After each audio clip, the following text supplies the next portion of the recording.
Thank you for this opportunity. It is a pleasure to present my paper on this gathering of Greek scholars and to discuss about the African art music. So my paper title is The Pilgrimage of Women Pianism, Heterotopian Sonic Landscape Representation and the Complexity of Reception in the case of Emahoy Tsige-Mariam Gebru. Ethiopiques Volume 21, a re-released album of classical piano music in 2006 captivated global audiences' attention with the unique soundscape of the Ethiopian female pianist. Audiences widely admire Emahoy's composition for their exceptionally delicate, melancholic, and elegant melodies, earning her the title of Ethiopian Piano Queen. Although the piece's exceptionally soundscape was admired, the undefined generic territory it introduces poses ambiguity regarding conventional boundaries, leading writers to conceptualize it as a hybrid of various genres. Previous discourses, except three comprehensive studies by Thomas Funk, Molly Kate, and Lucien Johnson, have been predominantly influenced by critical reviewers who differ in individual interpretations. BBC's 2017 radio documentary Honky Tonk Noon claims a blend of classical training with jazz, blues, and R&B. Nora Jones' interview, The New York Times, further emphasizes the album as part Duke Ellington, part modern scales, part the blues, part church music. Molly Kate, Emahoy's biographer, argued that in Emahoy's music, nothing that the genre, rhythm, and meter cannot be fixed in a single conventional system. Instead, Emahoy's persona in music stretch time, blend spaces, and span continents. Emahoy's journey in pianism and her persona do not merely exist within a fixed realms, instead they are influenced by a wave of social, political, cultural, and historical forces. In his 1966 book, The Order of Things, Michael Foucault introduces the concept of heterotopia as a systemic reflection of different spaces that are dynamic and multi-layered, which interact with other spaces, but with this full integration, instead questioning them. So loosely defined, heterotopia's irregularity, resistance to dominant power, and perceived knowledge have been widely applied by scholars across disciplines.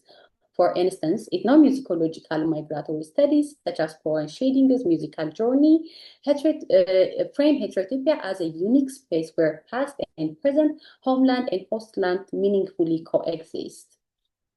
Emahoy's life tells a powerful story of transformation shaped by longing for her homeland, the loss of exile, and resistance across changing cultural and political landscapes. If life is irregular and unbounded, it requires a framework that reflects its nature. In this paper, I argue that Emahoy's pilgrimage of pianism, shaped by early migration, political upheaval, exile, and spiritual devotion, constructed a heterotopian sonic landscape.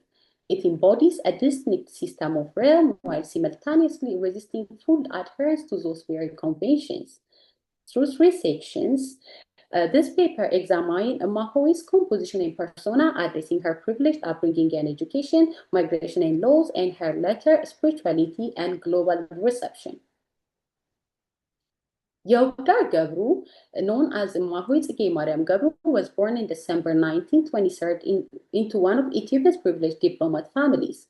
Her father, diplomat Gebru Desta, was a progressive and educated political leader, and her mother, Kasaye Yelemtu, was a relative of Empress Manen.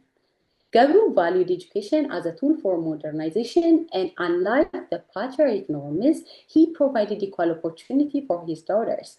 At the age of 6, Emahoy and her elder sister were sent to a Swiss boarding school.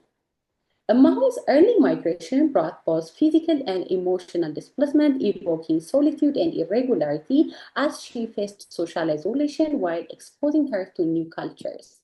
She recalled, "Solitude was my best friend at school. Later, my time was filled by the piano, my greatest friend." At the age of 8, she attended a concert by a blind pianist that ignited her passion for piano and violin. Additionally, the mid-20th century brought further exile and loss to Emahoy and her family. After they returned from abroad, Italian fascists invaded Ethiopia, and Emahoy's family joined the Black Lions resistance, but were soon captured and deported to Italy, and her brother Mashasha was killed. Emahoy's mid-20th century piano works blend Ethiopians and Western elements, creating a hybrid, nostalgic, and longing heterotopian soundscape. Hannah, Emahoy's niece and manager of her orphanage, stressed throughout her life, migration was always difficult for her. She had experienced a cultural shock and felt very alone. In her note, Emahoy further described the imagery behind her composition. The homeless wanderer plays on his flute while he worries about the wilderness around him. Nadav Harber, a musician who knew Emahoy in Jerusalem, states Emahoy's intentional use of Ethiopian scales when composing pieces about her family and homeland. As Johnson explains, 4 northern Ethiopian pentatonic modes form the foundation of Ethiopian vocal and instrumental music. Tsege uses first, second, third, fifth, and sixth, with minor flattening the third and the sixth. Bati uses first, third, fourth, fifth, and seventh, minor flattening the third and the seventh, and other variants like Bati-Lydian with raised fourth and minor with flattened fifths. And Anchonia uses first, flat second, fourth, flat fifth, and sixth, and Ambasal uses first, second, fourth, fifth, and sixth. The Ethiopian Tsege major mode scale holds dual significance. First, implying pentatonic scale structure comparable to Western major pentatonic system. Second, the Amharic folk song called Tsege, which means nostalgia. It is constructed on the major pentatonic scale system, and instead of the Western conception of major implication of happiness, it evokes themes of nostalgia and emotional longing.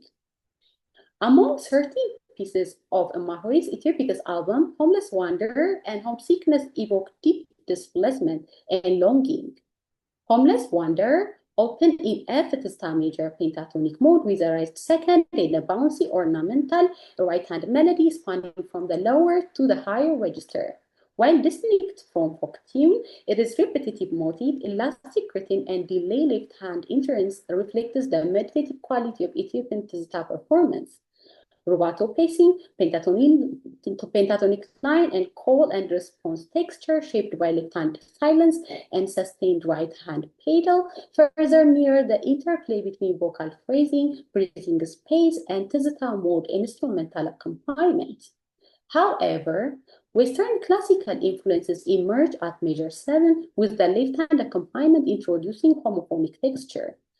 Furthermore, chromaticism emerges in the middle section through a flattened second, which is G flat, in the right-hand melody, contrasting with the previous tonalities, just like European compositional traditions. The piece later modulates to B flat, but in minor pentatonic mode, employing classical thematic development technique while preserving the pentatonic folk-inspired melody repetition. So here is the Homeless Wanderer introductory section. Can you hear it now? Yes, thank you. Okay.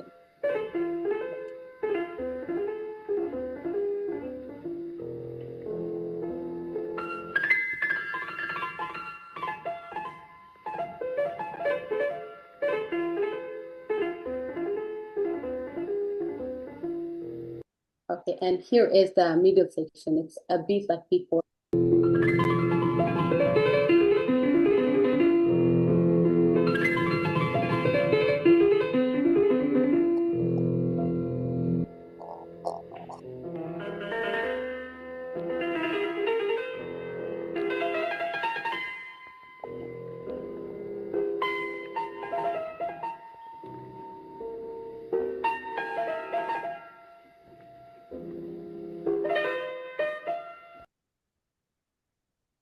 In contrast, Ballad of the Spirit, the piece dedicated to her brother, opened with an A major classical style introductory section in A flat major, with minimal chromaticism, simple 1-6-5 chord progression, tonal stability, clear phrasing, relatively grounded rhythm, and homophonic texture. However, the shift begins in measure 9 with chromatic motifs transitioning to the middle section. At measure 27, the piece gestures toward the spotty minor with a raised 4, destabilizing the earlier diatonic bass. In measure 27 to 31 and 34 to 35, left-hand silence, sustained pedal, and syncopation evoke Ethiopian modal traditions. To Western listeners unfamiliar with these idioms, this may evoke jazz, while rubato pacing and chromaticism recall Ethiopian music. As the analysis of Homeless Wanderer and Ballad of the Spirit illustrates, Emahoy's composition style embodies temporality, generic freedom, and mobility across different cultural regions. Through form, texture, tonality, meter, and rhythm, Emahoy creates irregularity and ambiguity, illustrating to adhere to conventional structures, blurring boundaries, and subverting existing orders to create a unique heterotopian mode of expression. Emahoy's music entered the global stage without a clear context of her compositional ideology, notation system, and life paths, leading to frequent misclassification of her music as jazz-oriented. Although Ethiopiques popularized her internationally, it was not her debut. Her first album was recorded in Germany in 1963, featured 5 original pieces, including Homeless Wanderer. Additionally, Homeless Wanderer dominates the reception of her album track, followed by Song of a Bye and Homesickness. Commercial and film uses further amplified selected works, shaping the dominant narration, while more classical influenced pieces like Ballad of the Spirit received little recognition. As Temple Tafara noticed, in the post-war decades, Ethiopia's music industry underwent major transformation within military bands and cultural institutions, flourishing a distinct hybrid of music emerged and blending folk traditions with African American genres. Unlike her contemporaries, Emahoy's passion remained deeply rooted in Western classical music.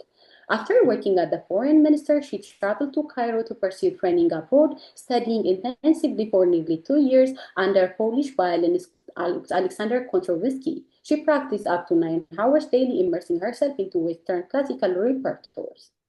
Fang, Emahoy's biographer, in his interview on the jazz standard, recalled Emahoy's concern about the jazz reception of her music regarding her recordings and her notation system. She rejected his first performance, saying, "The guy plays very well, but that is not my music. He must play from what I wrote instead of what he listened to." While he emphasized the emphasis on written score may appear Western, Fang explains how her method blends Western notations with the Ethiopian Orthodox Church indexical system. Kate further recalls, no sight-reading taste had ever felt more daunting. Emahoy's handwriting was suggestive rather than specific, written without time signature or flashed-out harmonies. Ashanafi Kabada, in the music of Ethiopia, discusses the ancient Ethiopian Orthodox Church notation system, which uses melikits, accent signs, and phonetic letter symbols called sriya. Unlike Western notation, which aim for exact rhythmic and melodic representation, the church notation relies on graphic symbols and phonetic letters to serve as a reminder for orally transmitted melodies. So as you see on the figure, there are 10 symbols on the church notation system that represent these expression markers that like those of the Western staccato, legato, and whenever you see that, like you have to apply that for the melody. And there are phonetic letters here, which represent these orally transmitted melodies. And whenever you see that on the new text, you have to apply that melody for the new text. Although Emahoy's adapts Western notation into an indexical system, her approach reflects a commitment to a precise textual notation rooted in both Western classical music and the Ethiopian church school memorization tradition rather than improvisation. As Feng discusses, while nuances of expression, timing, and ornamentation are not fully captured in the notation, Emahoy viewed the written notes as a reminder of what is absent from the score. On July 8, 2008, Tades online magazine announced Emahoy's first major concert after 35 years. A YouTube video posted days later captured her live piano performance in her 80s wearing the black veil and white turban, symbolic of Ethiopian Orthodox news.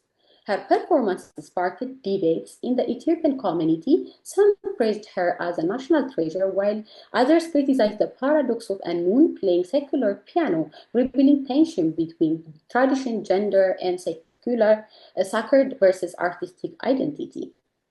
Emahoy's identity as a Nun took shape in 1964 after her visa was rejected by the immigration office, causing her to lose the offer she had received from the Royal Academy of Music in London.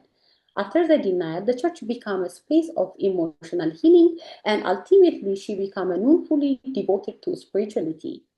Although the 1974 Derg Revolution exiled her family, Emahoy remained in Addis Ababa with her sick mother, seeking inner comfort in rural monasteries.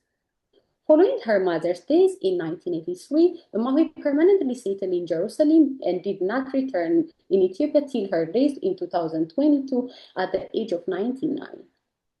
Emahoy's monastic life reflects her advocacy for gender equality in church education. In her interview with Kate, Emahoy shared that she challenged monastic traditions, insisting women should be included in practice of liturgy. Hannah further noticed, I don't think she thought of it as being a political ideology. It was just about this is who I am and this is what I'm going to do, and nothing is going to stop me. And that makes her feminist. Martha Camelia, At the Limits of Sexuality, explains that Ethiopian Orthodox doctrine demands spiritual purity through detachment from the material world. Spirituality and purity shape the church's concept of musicality, upheld in the church school, where chantes, modes, and instruments are considered divinely inspired, while Western instruments like piano are considered worldly and forbidden. Emahoy Tsige-Mariam comment in Emahoy's performance video emphasizes, after becoming a nun, playing piano is not allowed. He who wants to serve the Lord leaves everything behind and carries his cross. Though both monks and nuns are restricted from the secular performance, nuns face additional exclusion from the liturgy role. However, Emahoy defies these spiritual and gender boundaries by studying with male students and composing deeply spiritual piano works. This period also marked the beginning of her orphanage. The Jordan River reflects Emahoy's later composition blend of spiritual and secular realm while challenging the system that shapes them. Opening in major tizita, it features tonal stability and prominent call and response texture between hands. By 138, it shifts towards earlier compositional traits with simplified left hand 1-5-6 chord accompaniment and right hand melodies. At 146, tonal ambiguity arises with the addition fourth and seventh degree, and around 2, the tonal center is affirmed within an ascending scale melody, but quickly dissolved into chromatic arpeggio modulating to B flat major pentatonic. Additionally, the final modulation 32 seconds before the end hints at Western thematic development but lacks full resolution or a developed theme, leaving the conclusion unstable. Emahoy's pianism reflects a unique exploration of self and sound marked by endless movement, irregularity, and interplay across different geographies, cultures, and genres, forming heterotopian sonic space. Musical forms, modes, textures, and meters become tools of disruption and resistance, producing modal ambiguity, tension, and metric fluidity that resist fixed identity. While one tradition may seem dominant, it never fully conforms to a single convention. Her unique spirituality further challenges conventional ideas of music and musicality, merging pianism, sacred devotion, and feminine advocacy, and breaking religious and gender boundaries. Ultimately, Emahoy's legacy invited a distinct mode of engagement, one that embraces the irregularity, hybridity, and resistance of her heterotopian innovation that existed within and beyond inherent conventions. Thank you for listening. Thanks so much. Okay, do we have questions for Mr. Do you have questions for her, including those online, our colleagues and friends online? Okay, perhaps while we are waiting for others, I will start. I would like to start. So, Yemisrach, of course, by now, so Ethiopia is popular for many things, many great things, and equally it's popular for music. But the kind of music that people know connect with in terms of Ethiopia, they are not usually the kind of music that we see elsewhere. Of course, there are other music of Ethiopia in and out, or other culture in Ethiopia also. But I'm particularly interested in the jazz culture of Ethiopia. And I see the phenomenon you presented is actually one of the pioneer or one of the popular jazz pianist or composer or arranger in Ethiopia. Could you please tell us, is this a culture, or what is is there disparity between what is Ethiopian in terms of the local culture of jazz composition compared to other African society or African diaspora? Thank you. Yeah, thank you for asking that question. So, I mean, if you talk about like Ethiopian music, it is very complicated than it seems because I could say like I will look Ethiopian music into three categories. I would say one is like the indigenous music that we have in different ethnic groups, like in because we have like more than 80 different ethnic nations and nationalities in Ethiopia, so who has like their own culture and indigenous traditions.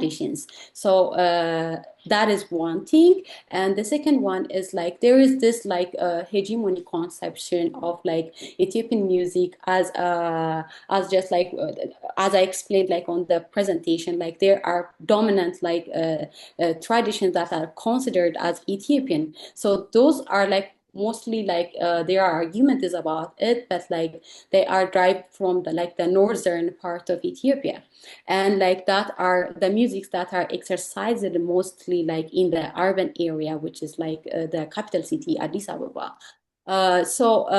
When you talk about like the hybrid music, like there are historical, you should have to categorize it like historically because like if you look like before like the 1960s, like the country music was like more of a traditional, which by I mean like the traditional that are considered from the north in urban areas. But like after that, like there was this exposure with Western missionaries, and there were institutions in Ethiopia, which is called like a golden age in 1960s and 70s. And some of the Ethiopian musicians, they get exposure to Western Afro-American jazz music. So like they started like to blend Ethiopian modes within like this different genres that they had exposed like kind of a hybrid. So most of the cases, like that's where you get the jazz. For example, if you know, like Mulatu Astatke is one of the establisher of Ethio jazz. So the jazz tradition like emerged in Ethiopia through that historical time in 1960s and 70s, and there even like there were orchestras and in the cultural institutions who kind of blend this kind of concept. And there are also individuals like Mulatu Astatke and also Getachew Makura, he's a saxophonist. He also kind of blend this Afro-American genres with Ethiopian modes. But like when we talk about like Emahoy, like her exposure is not with jazz. As I put it like in my presentation, she was more into a classical. If you see her exposure, she was exposed like with classical music, and that was her interest. And she is even like when people kind of frame her work with jazz, she was kind of offended because like I mean I would not say like it needs like more detail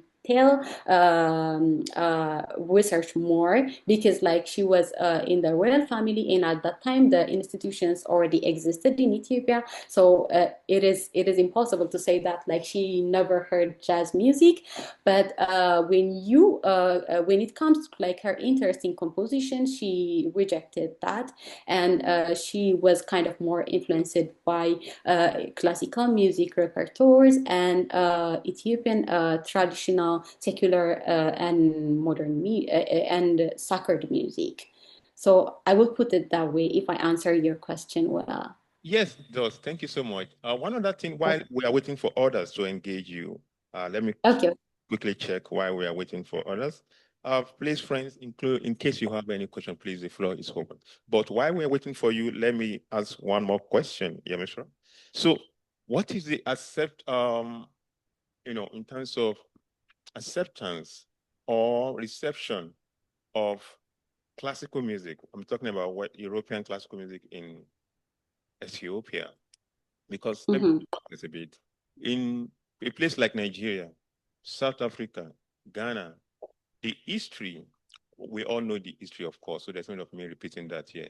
There's a kind of, people learn through forms of enculturation, intercultural dialogue. So either directly, consciously or unconsciously, when they play, you see those character or traits of European music, like the idea of one called 145, for instance, Yeah. But in Ethiopia, what is this like? Yeah, so if I get your question, well, if you're asking like how like the classical music emerges like in The Ethiopian music, influence of classical music in Ethiopia. yeah, I would say this like I would also that I want to kind of put that also in the historical context because it is different in every phase. So like if you talk about like the cultural institutions like national theater because that is where like the music comes into the institutions and like after that like the Yared School of Music, which is from Addis Ababa University, is established.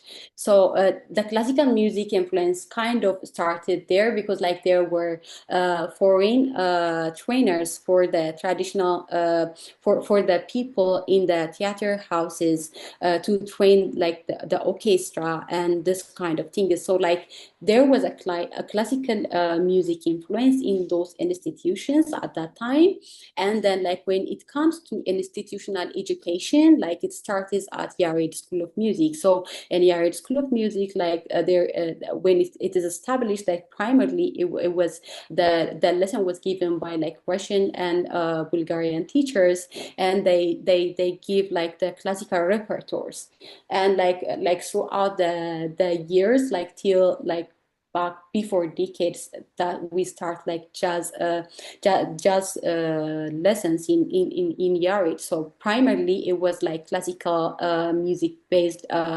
institutional institution first. So I would say like if you talk about like the institutional influences, it was like during that time before it started with the cultural institutions by the foreign trainers, and then it gets to the higher education at Yared. So I would say that. Thank you so much, Mishra. Thank you for a wonderful presentation. Thank you so much. Thank you so much Okay, thank you. for this. Okay.